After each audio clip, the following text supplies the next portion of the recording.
Le paradoxe des horloges vu par Jean-Luc Amaglio. Bonjour, je me présente, je suis monsieur Jean-Luc Amaglio. Je vous propose une nouvelle histoire de notre univers qui pourrait mieux répondre aux problèmes que nous rencontrons. Pour ceux qui n'ont pas écouté ou lu ma première démonstration du paradoxe des horloges, je vous invite à la découvrir avant ce passage qui est une continuité de cette expérience de pensée. Pour les autres, nous avons vu qu'avec la première démonstration du paradoxe des horloges, que la constante de la lumière pouvait être remise en cause. Pourtant M. Albert Einstein nous avait démontré avec la relativité restreinte qu'il y avait bien une constante de la vitesse de la lumière. Et avec des expériences utilisant deux horloges atomiques, cette proposition nous a été confirmée. Pour autant, avec une expérience de pensée similaire à la première, je vais à nouveau vous démontrer que l'on peut mettre à mal ce point de vue qui nous est fait. Cette expérience utilise un vaisseau qui va très vite et des horloges très précises. Bien sûr, ils n'existent pas, mais notre pensée peut interpréter leurs actions dans cette expérience. D'où le terme « expérience de pensée ». Je vous propose un autre point de vue pour conforter ce paradoxe des horloges.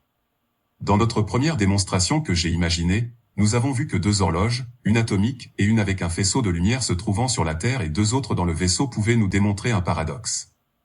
Dans cette nouvelle expérience de pensée, nous allons imaginer qu'il y a toujours deux horloges sur Terre, mais 4 dans le vaisseau. Vous allez sûrement penser que 2 dans le vaisseau suffisent ?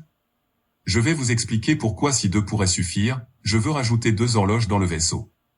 Je suppose que vous connaissez la relativité restreinte de M. Albert Einstein ?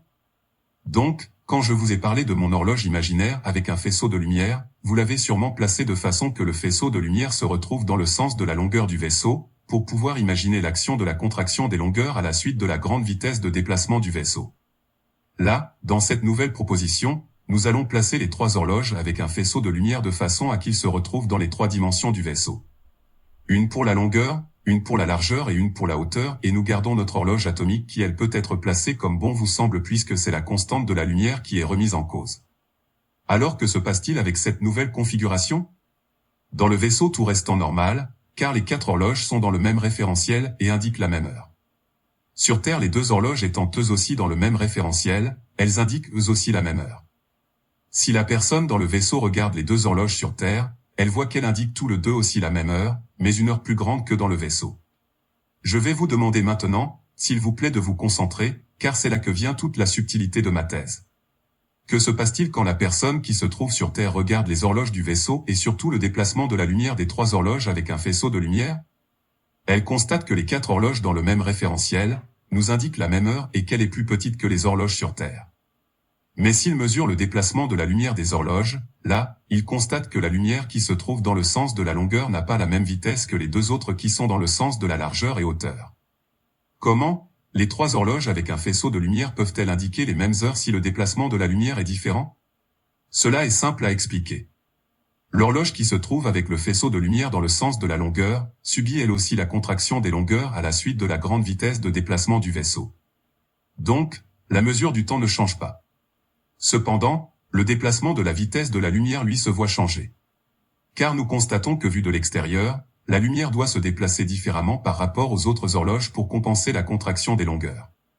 Du coup, nous nous retrouvons à nouveau avec un paradoxe. Car il nous a été dit que la vitesse de la lumière est censée être une constante, et qu'elle va invariablement à 300 000 km/s dans toutes les directions quelle que soit la vitesse de l'observateur et de l'endroit d'où elle est émise. Nous voyons que dans le vaisseau, vu de l'extérieur et bien que les horloges se trouvent dans le même référentiel, ce n'est pas le cas. Donc, la lumière est-elle vraiment constante et invariable quelle que soit la vitesse de l'observateur et de l'endroit d'où elle est émise, ou bien, il faudrait revoir la relativité restreinte de M. Albert Einstein ? La conclusion avec cette démonstration, c'est que la constante de la vitesse de la lumière est fausse. Voilà, cette expérience de pensée même si elle ne peut pas pour l'instant être vérifiée par une réelle expérience, elle nous dévoile un paradoxe qui doit avoir une réponse. J'ai nommé ce paradoxe, le paradoxe des horloges vu par Jean-Luc Amaglio. Bien sûr cette proposition comme celles qui suivent sont des théories de pensée, des suggestions, donc une façon de répondre en prenant en compte les contraintes que l'on connaît. Je peux me tromper sur ma façon de voir les choses et ne pas avoir pris certains facteurs qui pourraient remettre en cause mes propos. Car comme beaucoup d'entre vous, je suis fan de M. Albert Einstein et dire qu'il s'est trompé me met un peu mal à l'aise. Donc, j'espère avoir tort et c'est aux scientifiques de me le prouver. J'espère que cette expérience de pensée vous a plu. Je vous propose de la faire connaître de façon à avoir plusieurs avis. Merci de m'avoir écouté et je vous dis à bientôt. Cordialement. Jean-Luc Amaglio.